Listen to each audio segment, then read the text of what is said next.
आपले तालुक्याचे लाडके तरुण जबाबदार अध्यक्ष गणेशराव विजय यांना मी आपलं विनंती करतो की त्यांनी आपल्याला मार्गदर्शन करा.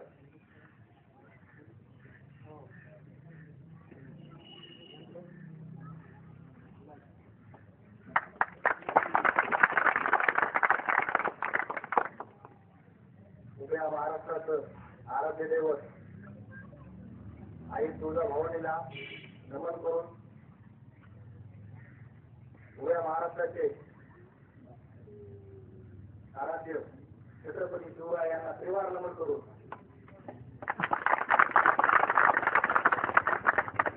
आज या ठिकाणी जो टाटा स्थापनेचा कार्यक्रम आयोजित झालेला आहे व्यासपीठावरील सर्व मान्यवर यांचं स्वागत करून तसेच प्रामुख्यानं एवढ्या मोठ्या संख्येनं तुम्ही या ठिकाणी जमलात तुमचं सुद्धा स्वागत करून मी या संस्थेची भूमिका करणार आहे.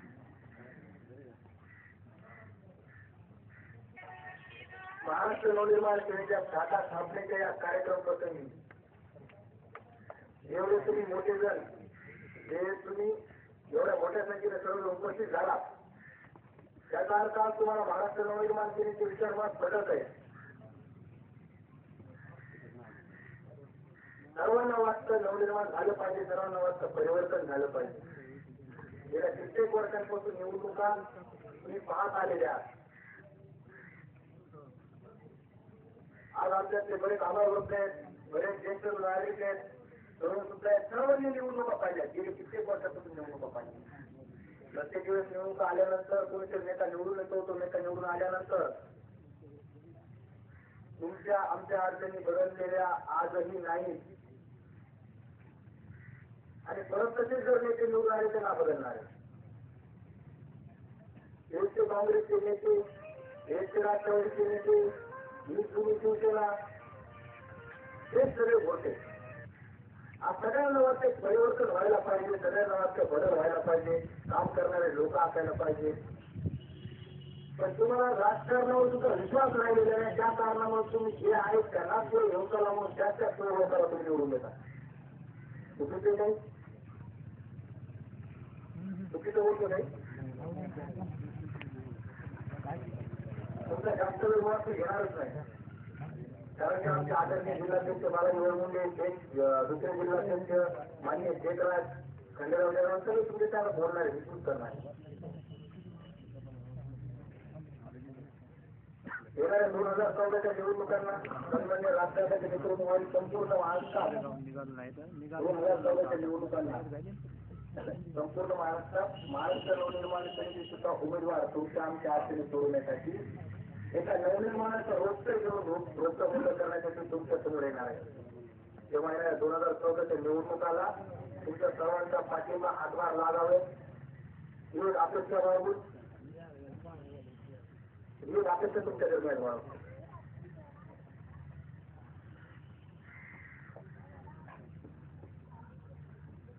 आज राष्ट्रवादीच्या काँग्रेसच्या लोकांना एक वाटते की मी खूप मोठा लिडर आहे, मी खूप मोठा पॉलिटिशियन आहे. त्यांना विचारलं काय करतात ते नवीन माणसं विचारतो तुम्ही काय करतो मग तुम्ही पॉलिटिक्स पॉलिटिक्स मध्ये पॉलिटिक्सचा अर्थ तुम्हाला समजतात काय? पॉली म्हणजे काय माहिती का? पॉली म्हणजे भरपूर, पॉली म्हणजे पुष्कळ, टिक्स म्हणजे काय माहिती टिकट आणि हे म्हणतात तुम्ही पॉलिटिशियन. पॉलिटिशियन म्हणजे खूप मोठे कीटक आहे कीटक. आणि कीटक घडवायला काय लागते माहिती तुम्हाला? कीटक नाशक लागते. जेव्हा येणाऱ्या हे नवनिर्माणाचं रोजचं आज लागलेलं नवनिर्माणाचं पीक आज येणार आहे. नवनिर्माणाचं रोजचं वाढवायचं असेल, नवनिर्माणाचं पीक वाढवायचं असेल, परिवर्तन घडवायचं असेल तर या पीककांना रगडण्यासाठी राजसाहेबांच्या विचारावर राजसाहेबांच्या विचाराची फळावरती झाल्यानंतर खरं नवनिर्माण खरं परिवर्तन झाल्याशिवाय राहणार नाही आहे.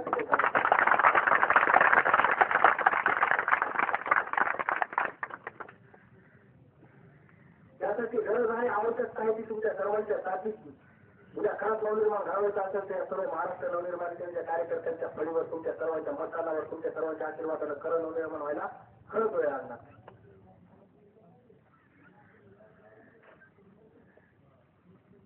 राष्ट्रवादीवाल्याच्या काँग्रेसवाले गेले लोक नेते कोण होते? तुमच्यातले सर्वसाधारण, तुमच्या आमच्या मतदारावर मोठे झालेले, तुमच्या आमच्या तुमच्या आमच्या प्रेमाला मिळून मोठे झालेले लोक. सुरुवातीला यांच्या मनातली अपेक्षा काय असते सांगतो तुम्हाला. त्या राष्ट्रवादीच्या आमदार आपलं काँग्रेसच्या बोर्डीकरला वाटलं असं लागू जेव्हा जेवढा म्हणला असं जेव्हा मला एकदा तरी आमदार कर, तेव्हा मला एकदा तरी 5 वर्ष आमदार कर. 5 वर्ष मला इथं मिळेलच आणि पुन्हा एकदा पाहिल्यानंतर मानून बी मिळेल तो आता बिंबवर. त्यासाठी त्यांची अपेक्षा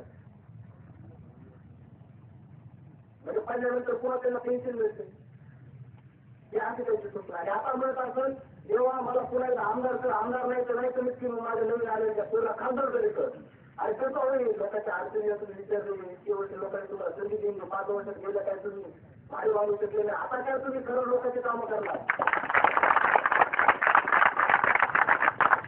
महाराष्ट्राच्या चुकीचे तरी गेलं असेल तर ज्या राष्ट्रवादीच्या ज्या काँग्रेसच्या नेत्यांनी या पूर्ण जिल्ह्याची वाट लावली, या पूर्ण मतदारसंघाची वाट लावली, आमच्या शेतकऱ्याची वाट लावली, आमच्या विद्यार्थ्याची वाट लावली, आमच्या माता भगिनींची वाट लावली, या हराम करण्याच्या पुन्हा तुम्ही निवडून देणार आहेत का? देणार आहेत का? अजिबात देऊ नका. तेव्हा एकच तुमच्या समोर पर्याय येणाऱ्या 2014च्या निवडणुकाला सन्मान्य राष्ट्रपतीच्या रूपानं सन्मान्य राष्ट्रसाहेबांच्या नेतृत्वाखाली 2014 सुद्धा महाराष्ट्र नवनिर्माण केलेचा उमेदवार देवजी मतदारसंघात असेल, पूर्ण परभणी जिल्ह्यात उमेदवार असेल, तेव्हा तुमच्या सगळ्यांच्या मदतीची साथीची गरज आज महाराष्ट्र नवनिर्माण केलेला आहे. तेव्हा राष्ट्रपतीचे हात बळकट करण्याची तुमच्या सर्वांच्या मतदानाची तुमच्या आशीर्वादाची गरज आहे.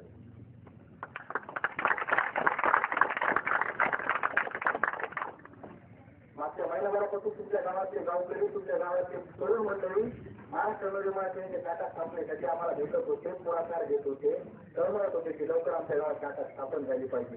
सुरुवातीला 10 ते 15 जण आम्हाला भेटले होते. आज जवळपास 70 कार्यकर्ते या महाराष्ट्र नवनिर्माण केंद्राच्या शाखेवर आहेत. भाऊ मला आनंदाने सांगावं वाटतं, गावकऱ्यांना तुम्हाला सुद्धा सांगून ठेवतो एकदम आज नाही त्या राष्ट्रवादीवाल्या काँग्रेसवाल्यांच्या मागं त्यांना घ्यायला सुद्धा एक कार्यकर्तावर नाही, एक कार्यकर्तावर नाही. हे दिवस महाराष्ट्र नवनिर्माण केला ह्या हरामखोर नेत्याला दाखवून